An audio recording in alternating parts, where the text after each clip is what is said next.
वर्तमान समय में छत्तीसगढ़ में अच्छे भले मौसम में अचानक आ रहे विनाशकारी बदलाव अब लोगों की परेशानियों का कारण बनने लगे हैं, जिस पर लोगों के मध्य यह एक स्वाभाविक प्रश्न खड़ा होने लगा है कि आखिर ऐसा क्यों हो रहा है। इस संबंध में विषय विशेषज्ञ आरसी प्रसाद बतलाते हैं कि वर्तमान समय में इसकी उत्पत्ति का कारण बंगाल की खाड़ी बना है और प्रकृति के संतुलन के बिगड़ने के कारण इस प्रकार की अप्रत्याशित बदलाव देखने को मिल रहे हैं। उनका कहना रहा कि वास्तव में मौसम के बदलाव या मौसम के बिगड़ने का मुख्य कारण मानव जनित जलवायु परिवर्तन है, जो ग्रीन हाउस गैसों के साथ तापमान में यकायक वृद्धि होने के कारण हो रहा है। श्री प्रसाद के अनुसार वर्तमान में इसका ज्यादा प्रभाव पूर्वी क्षेत्र के साथ मध्य छत्तीसगढ़ में देखा जा रहा है। छत्तीसगढ़ की वर्तमान स्थिति के लिए यही जिम्मेदार है। इसका प्रभाव आगे दीपावली तक भी देखने की संभावना है। श्री प्रसाद का कहना रहा कि तापमान के और बढ़ने से यही साइक्लोन में परिवर्तित हो जाता है। श्री प्रसाद ने कहा कि इस प्रकार के आपदा के रोकने के कोई ठोस उपाय नहीं है, क्योंकि ये प्राकृतिक परिस्थितियों के कारण निर्मित हो रहे हैं, लेकिन इन परिस्थितियों में वैज्ञानिक ढंग से सुरक्षात्मक उपाय करके बड़े जन व धन हानि से अवश्य बचा जा सकता है। इसकी उत्पत्ति जो हुई है वो पश्चिम बंगाल की खाड़ी क्षेत्र से प्रारंभ हुई है और ये जो 2-3 डिग्री का तापमान बढ़ा है उसके कारण वो इसको और पुष्ट बना रही है और उसके आगे बढ़ने की संभावना है। ये क्यों बनती है?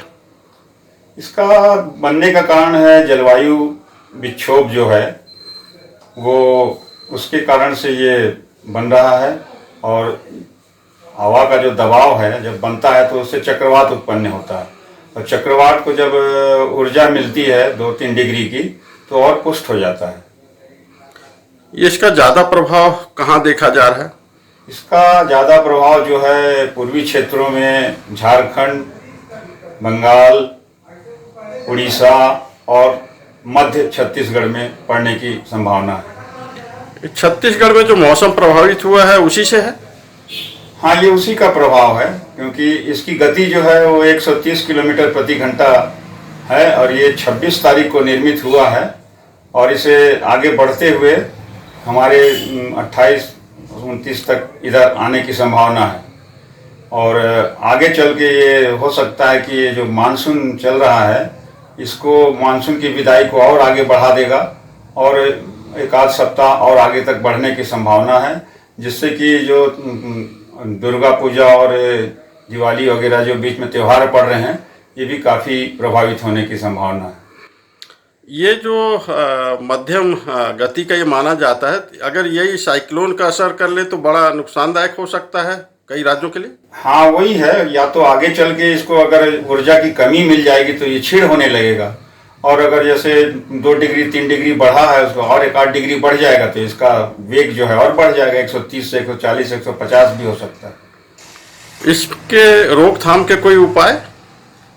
ये प्राकृतिक है, इसके रोकथाम के कोई उपाय नहीं है। वो अपने आप यदि टेम्परेचर डाउन होगा तो ये कम हो जाएगा। पहले काफ़ी नुकसानदायक होता रहा, लेकिन जो साइंटिस्टों के जो प्रयोग रहे वो काफ़ी कारगर हो रहे हैं बचाव की दृष्टि से। हाँ, ये जो जलवायु परिवर्तन हो रहा है उसी का कारण है। पहले जलवायु परिवर्तन के समय नहीं ये आता था तो अलग मौसम में आता था, लेकिन ये तो बिल्कुल मानसून के बीच में आया है। CCN न्यूज़ 13 के लिए श्रीकांत धीरज की रिपोर्ट।